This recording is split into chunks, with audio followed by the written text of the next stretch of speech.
এখনও স্কুল খোলেনি।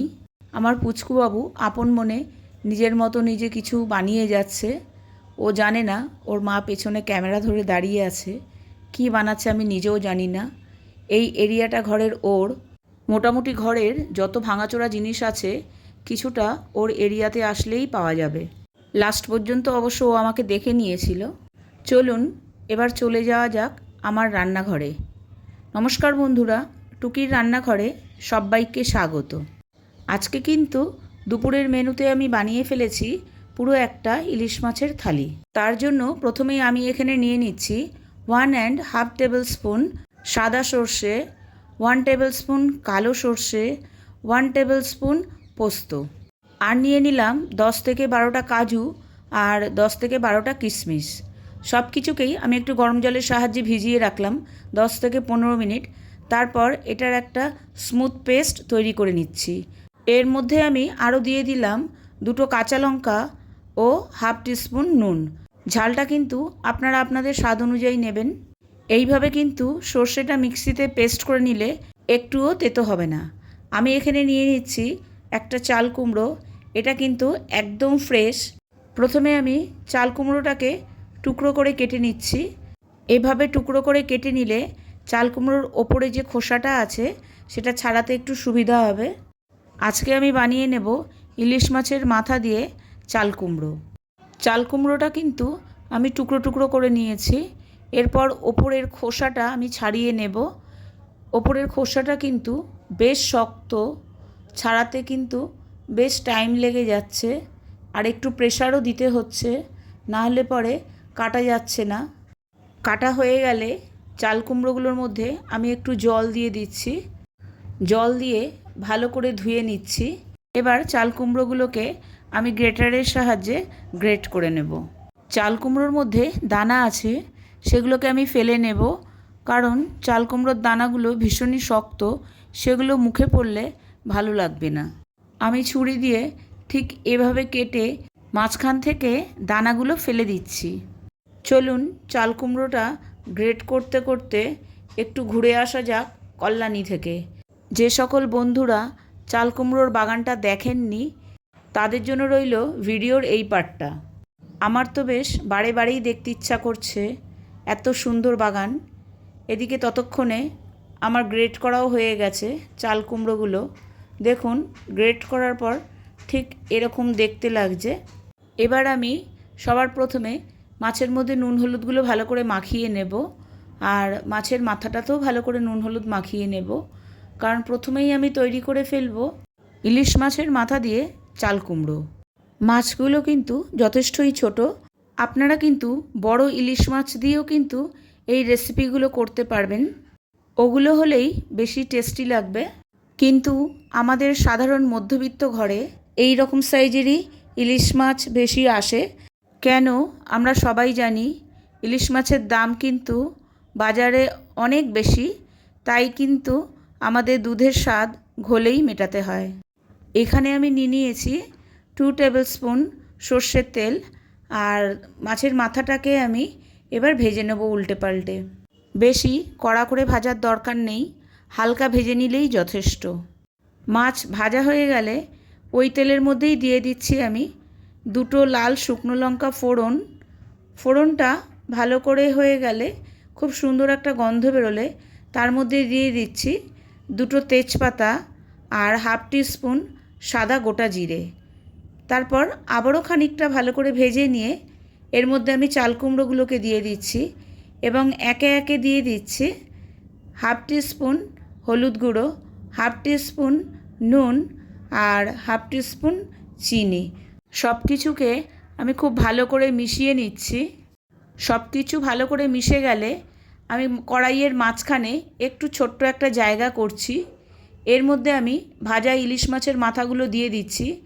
তারপর ওপর দিয়ে চাল কুমড়োগুলোকে ভালো করে ঢেকে দিচ্ছি, যাতে মাছের মাথাগুলো একদম সফট হয়ে যায়।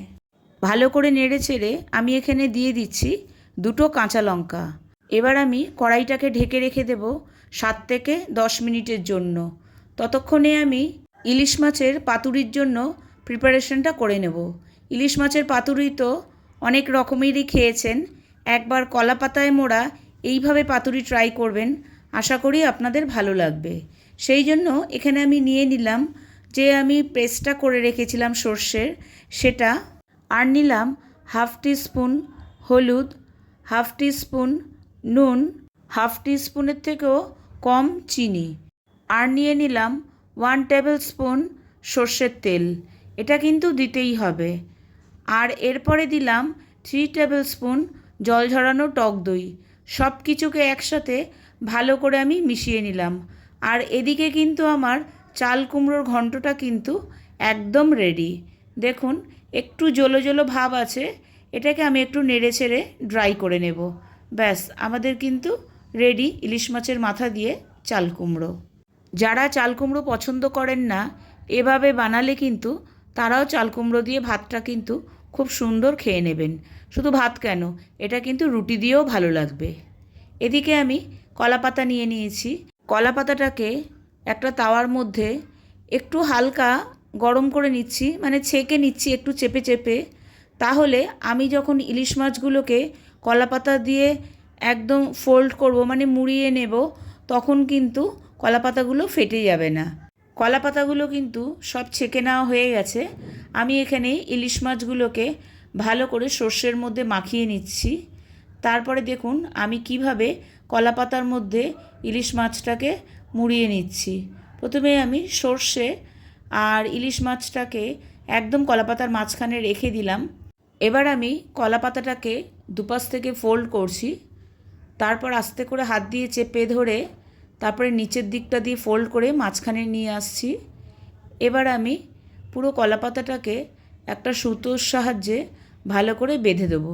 ঠিক এভাবে ধরে আলগা হাতে কিন্তু কাজটা করতে হবে, বেশি চাপ দিলে কিন্তু চলবে না। তো ঠিক এইভাবে আমি সুতো দিয়ে ভালো করে কলা পাতাটাকে বেঁধে দিচ্ছি, যাতে যখন আমি এটা তাওয়াতে সেঁকবো তখন যেন এটা খুলে না যায়। নটটা কিন্তু খুব ভালো করে দিতে হবে, কারণ তাওয়ার মধ্যে একটু উল্টে পাল্টে ভেজে নিতে হবে, তখন যেন খুলে না যায়। এখানে আমি একটা তাওয়া নিয়ে নিয়েছি, আর তার মধ্যে নিয়ে নিয়েছি 2 চামচ তেল। এটা যে কোনো তেলেই নিতে পারেন। এদিকে 4টে মাছই আমার কলা পাতায় মোড়ানো হয়ে গেছে। এবার আমি কলা পাতাগুলোকে তাওয়ার মধ্যে রেখে দিচ্ছি এক এক করে। এবার একটা যে কোনো ঢাকনা দিয়ে এটাকে ঢেকে দিতে হবে। মাঝে মধ্যে কিন্তু কলা পাতাগুলোকে একটু উল্টে দিতে হবে। দেখুন কলা পাতাগুলো কিন্তু খুব সুন্দর ফুলে গেছে। আমি একটু ক্লোজে করে দেখাচ্ছি, ভালো করে খেয়াল করলে দেখবেন কলা পাতাগুলো কিন্তু এখনও ফুলছে। আর এটা করতে মিনিট 15 যথেষ্ট। যখনই দেখবেন কলা পাতাটা এভাবে ফুলে গেছে আর দুটো পিঠই ব্রাউন হয়ে গেছে, তখনই ভাববেন যে আপনার কিন্তু কলা পাতার পাতুরি একদম রেডি। আর দুটো মাছ আমি তুলে রেখেছিলাম, কেন জায়গাটা খুব ছোট হয়ে গেছে, সেই জন্য পরে আর দুটো আমি ভেজে নিয়েছি। চলুন এবার আমি থালিটা সাজিয়ে ফেলি। আর মাছের রেসিপিটা কিন্তু দুর্দান্ত হয়েছে। আমার প্রিন্সেস এবং আমার পুচকুর দুর্দান্ত লেগেছে। আপনারা কিন্তু অবশ্যই বাড়িতে একবার এভাবে ট্রাই করবেন। এখানে আমি থালিতে নিয়ে নিয়েছি ইলিশ মাছের মাথা দিয়ে চাল কুমড়ো, কলা পাতায় তৈরি ইলিশ মাছের পাতুরি, আর নিয়েছি ইলিশ মাছ ভাজা, তার সাথে দুটো লঙ্কা ভাজা আর ইলিশ মাছ ভাজার তেল। আমাদের বাঙালিদের কিন্তু ইলিশ মাছ ভাজা আর তার তেল আর একটা লঙ্কা হলে এক থালা ভাত কিন্তু নিমেষেই উড়ে যায়, আমি জানি। এখানে আমি কলা পাতাটা খুলে দেখিয়ে দিচ্ছি মাছটা কতটা নরম হয়েছে আর একদম সেদ্ধ হয়েছে। আমার প্রিন্সেসই বলেছে যে মা, মাছটা কিন্তু কোনো কাঁচা গন্ধ নেই, একদম সেদ্ধ হয়েছে। যাই হোক, আপনারা কিন্তু বাড়িতে অবশ্যই একদিন ট্রাই করবেন। আর এই কলা পাতা দিয়ে পাতুরি করলে কিন্তু এর গন্ধটা খুব সুন্দর হয়, না খেলে বোঝানো যাবে না। ভিডিওটা ভালো লেগে থাকলে অবশ্যই কমেন্ট বক্সে একটা কমেন্ট করবেন। আর আমার চ্যানেলের নতুন বন্ধু হয়ে থাকলে চ্যানেলটিকে সাবস্ক্রাইব করে আমার পাশে থাকার অনুরোধ রইল। আজকে তবে এই পর্যন্তই। ভালো থাকবেন, সুস্থ থাকবেন, টাটা।